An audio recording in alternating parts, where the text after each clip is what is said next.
Hello, I hope you're having a lovely day. Today I'm going to be going over a bunch of the Magnus Archives fan art I've drawn recently because it has lodged itself in my brain and I've become physically incapable of doing anything normal without thinking of it.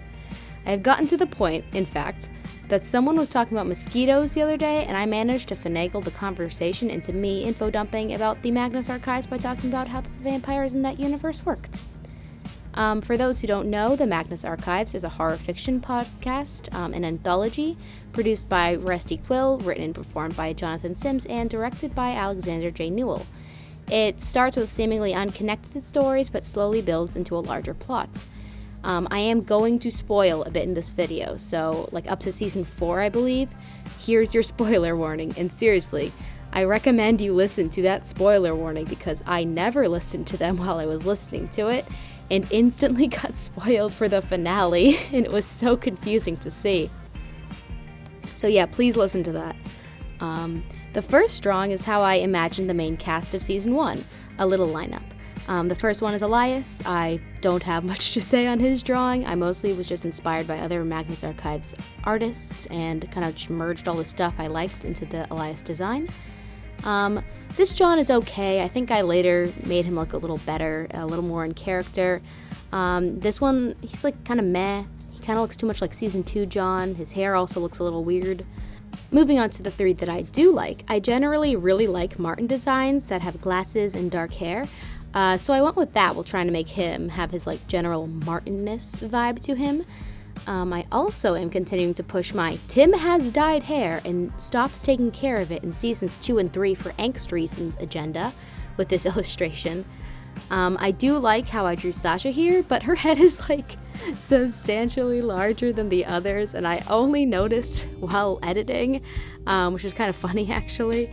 I drew this one a while ago, back when I didn't do lineups very often, so I didn't try to match the proportions. I just thought I could draw them together and eyeball it. But however, I do think they are a very cute little set. I'm sure nothing bad ever happens to any of them. The second drawing is John and Tim. I wanted to draw them both with axes that they used in these respective seasons, 2 and 3. This is how I imagined Tim in the 3rd season, his long and uncared for dyed hair that's fading back to the color of the bleach. I also drew their worm scars on opposite sides of their faces, John and Tim's, because I think that headcanon is really cool and very thematically interesting. This John feels more accurate than the other one, but again, I really had a hard time drawing him. I don't know why. This next drawing is actually one of my favorite lines from the podcast, from episode 127, Remains to be Seen. I don't know why, but this line just literally sticks with me and scratches my brain just right. I don't have space on the illustration for the entire interaction between Basira and John, so I'm gonna see if I can put it in. I just think it's such a perfect illustration of how John is becoming something more than human or not human at all, and it's just a fascinating analogy. I love it so much. I really want to give the illustration the horror it deserved, although there are some spots I kind of want to fix, just anatomy stuff mostly, but generally I really like how it turned out. The vibes are there. The vibes are the main thing. The next drawing is a bit of a silly one. It's from season 3 when Martin is burning statements to distract Elias and has his iconic "I can't hear you, there's a door in the way" moment. Honestly, Martin is one of my favorite characters. He's such an icon. This one was really just me having fun, just doodling basically. Well, not doodling, but having a fun time. I didn't try too hard on the hands or the background. Instead, just wanted to focus on making the lighting look nice. And I do like it. It's definitely one I didn't spend much time on though, so I did not expect anything from it, and then it got 526 likes on Instagram and 1,696 notes on Tumblr, which was a little insane actually. I'm not trying to brag or anything. I don't usually get anything like that, but I totally freaked out and was super excited. Thank you so much. I'm just flabbergasted that was the one. I'm sure, Martin really carried. Fan art always gets more likes and stuff. But yeah, that was really cool. Yeah. And next, we have Michael the Distortion. I am not going to lie, he is very much my favorite character to listen to with his crazy laugh. and I was absolutely devastated when he died and got replaced with Helen. I mean, narratively it made sense, and I do like Helen. However, I do constantly miss his silly little laugh. He's my favorite little insanity demon. So R.I.P. to a real one. This drawing was a lot of fun to do. Specifically, I was trying to draw a moment from episode 26, A Distortion, when Sasha encounters Michael for the first time and keeps catching his monstrous appearance through warped glass. I had so much fun drawing this one. He's just a silly little guy. He will also put you through a door and have you lost in corridors and hallways, slowly losing your entire sanity for all eternity. Truly the best. I really need to draw more of him, actually, seeing as this drawing made me really want to draw more of it and make him like progressively crazier and wilder looking, the more like a little series, except he looks like he's gonna kill you slightly more in each one. Yeah, I like his distorted self. It's very fun.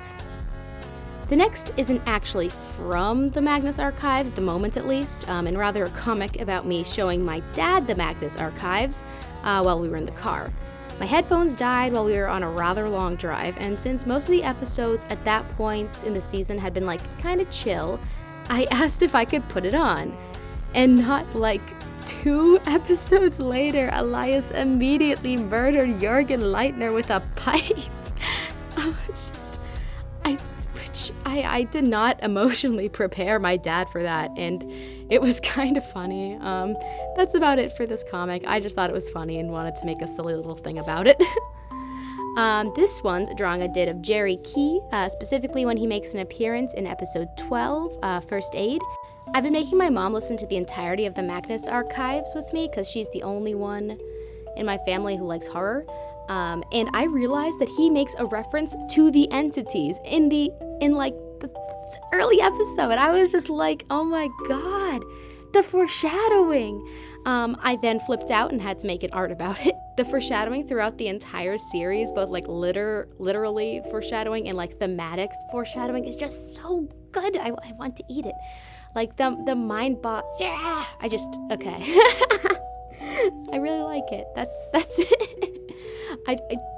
I love the writing so much. You know how people like are always saying they want to eat art? I want to eat the writing.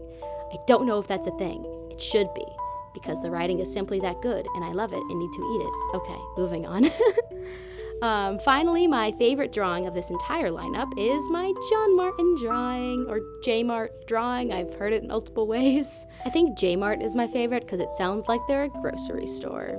That's all for that one. I mean, I love their relationship so much for like so many reasons. I don't actually tend to read fanfic that much because it really annoys me when characters act out of character, and I like am instantly filled with rage, and that kind of turned me off it for a while.